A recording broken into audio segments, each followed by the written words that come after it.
Hello friends, ഇന്നത്തെ വീഡിയോയിൽ നമ്മൾ കൊട്ടേഷൻ എങ്ങനെ എഡിറ്റ് ചെയ്യാം അതാണ് നോക്കുന്നത്. ഓൾറെഡി ഒരു കസ്റ്റമർക്ക് വേണ്ടി കൊട്ടേഷൻ പ്രിപ്പയർ ചെയ്തു, അതിനുശേഷം ആ കൊട്ടേഷൻ ചേഞ്ച് ചെയ്യണം. അപ്പോൾ എങ്ങനെ കൊട്ടേഷൻ ചേഞ്ച് എന്നുള്ളതാണ് ഇന്നത്തെ വീഡിയോ. നോക്കാം എങ്ങനെയാണെന്ന് റീജിയൽ ഐഡി സോഫ്റ്റ്വെയറിൽ. ഓക്കെ, അതിനായിട്ട് ഫസ്റ്റ് ട്രാൻസാക്ഷൻ ഓപ്ഷൻ സെലക്ട് ചെയ്യുക. ട്രാൻസാക്ഷൻ്റെ അകത്താണ് കൊട്ടേഷൻ വരുന്നത്. കൊട്ടേഷൻ സെലക്ട് ചെയ്യുക.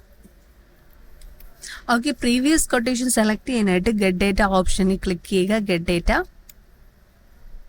അതിനുശേഷം എന്നാണോ നമ്മുടെ കൊട്ടേഷൻ പ്രിപ്പയർ ചെയ്ത ഡേറ്റ് സെലക്ട് ചെയ്ത് കൊടുത്തിട്ട് കൊട്ടേഷൻ സെലക്ട് ചെയ്യുക.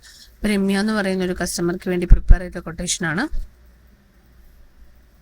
ഓക്കെ, അതിനുശേഷം ഇപ്പോൾ ഓൾറെഡി കുറച്ച് ഐറ്റംസ് ആഡ് ചെയ്തുള്ളൂ. വീണ്ടും ആ കസ്റ്റമർ എന്നോട് കുറച്ചും കൂടി ഐറ്റംസ് ചോദിക്കുകയാണ്. അപ്പോൾ ആ ടൈമിൽ കസ്റ്റമർക്ക് വേണ്ടി നമുക്ക് ഇവിടെ പുതിയ പുതിയ പ്രൊഡക്റ്റുകൾ ആഡ് ചെയ്ത് കൊടുക്കാം.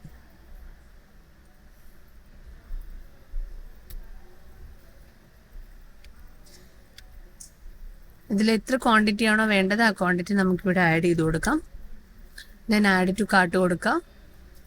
ഇനി ഓൾറെഡി ചെയ്ത് എന്തെങ്കിലും മോഡിഫിക്കേഷൻസ് വരുത്തണമെന്നുണ്ടെങ്കിൽ നമുക്ക് മോഡിഫിക്കേഷൻസും വരുത്താം.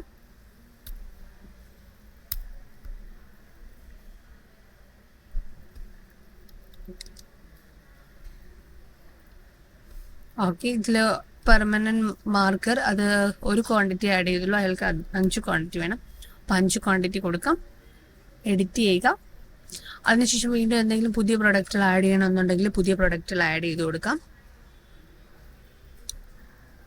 ഓക്കെ, അതിനുശേഷം ഇവിടെ നമ്മൾ അപ്ഡേറ്റ് ഓപ്ഷൻ ഓൾറെഡി ചെയ്തത് കൊണ്ട് ഇത് ഇനി നമ്മൾ അപ്ഡേറ്റ് ആണ് സെലക്ട് ചെയ്യേണ്ടത്. So click on the update button. Successfully update ആയിട്ടുണ്ട്. ഇനി ഇത് പ്രിന്റ് ചെയ്യണമെന്നുണ്ടെങ്കിൽ പ്രിന്റ് ഓപ്ഷനിൽ ക്ലിക്ക് ചെയ്താൽ മതി, പ്രിന്റ് കിട്ടും.